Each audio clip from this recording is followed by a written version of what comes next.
Cab book ಮಾಡ್ಕೊಂಡ್ವಿ. ಈಗ Lumbini park ಹತ್ರ ಹೋಗ್ತಾಯಿದ್ವಿ. ಸೊ ಅದನ್ನು ಕವರ್ ಮಾಡಿಕೊಂಡು ಬರೋಣ ಅಂತೇಳಿ. ಆ್ಯಕ್ಚುಲಿ ತುಂಬ ಟಯರ್ಡ್ನೆಸ್ ಆಗಿದೆ, ಆದ್ರೂ ಪರವಾಗಿಲ್ಲ ಅಂತೇಳಿ ಹೋಗ್ತಾ ಇದ್ದೀವಿ. ಸೊ ನೋಡೋಣ. Welcome to Lumbini park. So ಇವತ್ತು ನಾವು ಚಾರ್ಮಿನಾರಿಂದ ತುಂಬ ಟೈರ್ಡ್ ಆಯಿತು. ಸೊ ಅದನ್ನೆಲ್ಲ ನೋಡೋಷ್ಟೊತ್ತಿಗೆ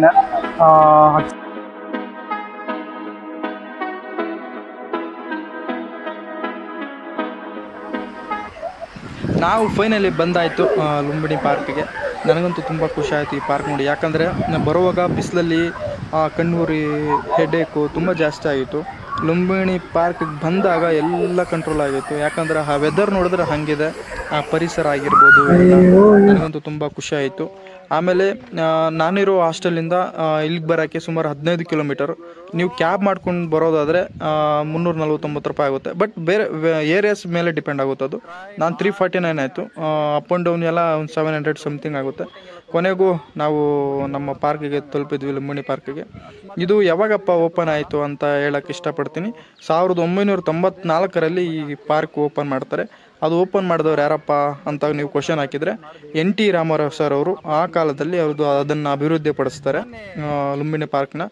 ಆಮೇಲೆ ಈ ಪಾರ್ಕ್ ಬೌದ್ಧ ಧರ್ಮದ ಜನ್ಮಸ್ಥಾನವಾದ ಲುಂಬಿನಿಯಿಂದ ಪ್ರೇರಿತವಾಗಿದೆ. ಇದು ಬಹುಶಃ ಶಾಂತಿ, ಸೌಹಾರ್ದತೆ ಮತ್ತು ಪ್ರಕೃತಿಯ ಮಹತ್ವವನ್ನು ಈ ಪಾರ್ಕು, ಲುಂಬಿನಿ ಪಾರ್ಕು ಹೊಂದಿದೆ. ನನಗಂತೂ ತುಂಬ ಖುಷಿ ಆಯಿತು. ಎಲ್ಲಿ ನೋಡಿದ್ರೂ ಹಸಿರಿದೆ, ಎಲ್ಲಿ ನೋಡಿದ್ರೂ ಪಕ್ಷಿಗಳು ಇದ್ದಾವೆ. ಆಮೇಲೆ ಒಳ್ಳೆ ಗಿಡ ಮರಗಳು, ಬಳ್ಳಿ, ಹೂ ತೋಟಗಳು.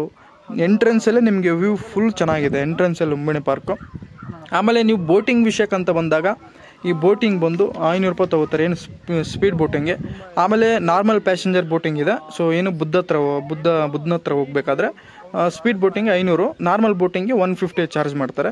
ನಾವು ಯಾವುದೂ ಅಲ್ಲಿಗೆ ಹೋಗಲಿಲ್ಲ, ಯಾಕಂದರೆ ನಮಗೆ ನೀರು ಕಂಡ್ರೆ ಭಯ ಅಂತ ನಾನು ಫಸ್ಟೇ ಹೇಳಿದ್ದೀನಿ. ಸೊ ಅದಕ್ಕೆ ನೆಕ್ಸ್ಟ್ ವೀಡಿಯೋದಲ್ಲಾದರೂ ನೆಕ್ಸ್ಟ್ ಬಂದಾಗ ರಾಮೋಜಿ ಫಿಲ್ಮ್ ಸಿಟಿ ಕವರ್ ಮಾಡ್ತೀನಿ. ಅವಾಗ ಬಂದಾಗ 100% ನಾನು ಅಲ್ಲಿಗೆ ರೀಚ್ ಆಗಬೇಕು ಅಂತ ಅಂದ್ಕೊಂಡಿದ್ದೀನಿ. ಯಾಕಂದರೆ ನಂಗೆ ನೀರು ಕಂಡ್ರೆ ಭಯ, ಅದಕ್ಕೆ ನಾನು ಹೋಗೋಕ್ಕಾಗಲಿಲ್ಲ. ಆಮೇಲೆ ಇದು ಹೈದರಾಬಾದ್ನ ಐಕಾನಿಕ್ ಬುದ್ಧ ಪ್ರತಿಮೆಯ ಕಂಡುಕೊಳ್ಳುವ ಹಡಗು ಪ್ರಯಾಣವೂ ಇದೆ. ಇದು ಹಡಗು ಪ್ರಯಾಣ ಇಲ್ಲಿಂದ ಅಲ್ಲಿವರೆಗೂ ಹೇಳಿದ್ದೀನಲ್ಲ, 500 ಚಾರ್ಜ್ ಮಾಡ್ತಾರೆ ಸ್ಪೀಡ್ ಬೋಟಿಂಗ್ಗೆ. ಸೊ ಸಜೆಷನ್ ಮಾಡ್ತೀನಿ, ಹೋಗ್ಬೋದು, ಅದಕ್ಕೇನಿಲ್ಲ. ಭಯ ಇರೋರಿಗೆ ಬೇಡ. ಒಂದು ಸತಿ ಏನಾದರೂ ಭಯ ಬಂತಂದ್ರೆ ಅಲ್ಲಿ ಹೆಜ್ಜೆ ಇಡೋಕ್ಕೂ ಆಗೋಲ್ಲ. ಸೊ ಭಯ ಇರೋರು ಬೇಡ. ಭಯ ಇಲ್ಲ ಸರ್ ನಾನು ಹೋಗ್ತೀನಿ ಅಂದರೆ ಸೊ ಧಾರಾಳವಾಗಿ ಆರಾಮಾಗಿ ಟಿಕೆಟ್ ತೊಗೊಂಡು ಹೋಗ್ಬೋದು. ಆಮೇಲೆ ಇಲ್ಲಿ ಸಾಯಂಕಾಲ ಅಂತ ಬಂದರೆ ಸೂರ್ಯಾಸ್ತದ ಸಮಯದಲ್ಲಿ ಸುಂದರ ದೃಶ್ಯಾವಳಿಗಳು ಸಿಗುತ್ತವೆ ನಮಗೆ. 100% ಒಳ್ಳೆ ವ್ಯೂ ಸಿಗುತ್ತೆ.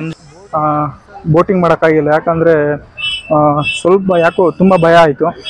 ಅದಕ್ಕೆ ಬೇಡ, ಇನ್ನೊಂದು ಸತಿ ಹೋಗೋಣ ಅಂತೇಳಿ ಪ್ಲ್ಯಾನ್ ಮಾಡ್ಕೊಂಡ್ವಿ.